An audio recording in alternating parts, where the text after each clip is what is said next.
Romeo is the back. আসসালামু আলাইকুম। ভালোবাসা অবিরাম। কেমন আছেন সবাই? চলে আসলাম আপনাদের আবার শুভ সকাল দেখাতে।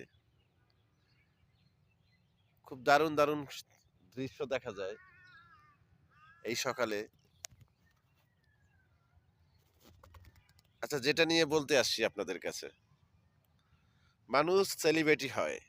সেলিব্রিটি হয়, অনেক উঁচায় ওঠে, খুব সুন্দর হয়, এটা হয়, ওইটা হয়, সব ঠিক আছে। যত তাড়াতাড়ি উপরে যায়, তার চেয়ে বেশি তাড়াতাড়ি কিন্তু নিচে চলে আসে। তো অতএব কেন আসে? এটার মানে কি? এটা একটা মানুষ এত উপরে ওঠার পরে কেন সে নিচে নেমে যায়? সেটা হলো তার অহংকার, তার হিংসা। তো অতএব যে যেখানেই থাকবেন, হিংসা অহংকার দূর করবেন, ভালোবাসাকে জয় করবেন। এই বলে বিদায় নিচ্ছি। Romeo is the go!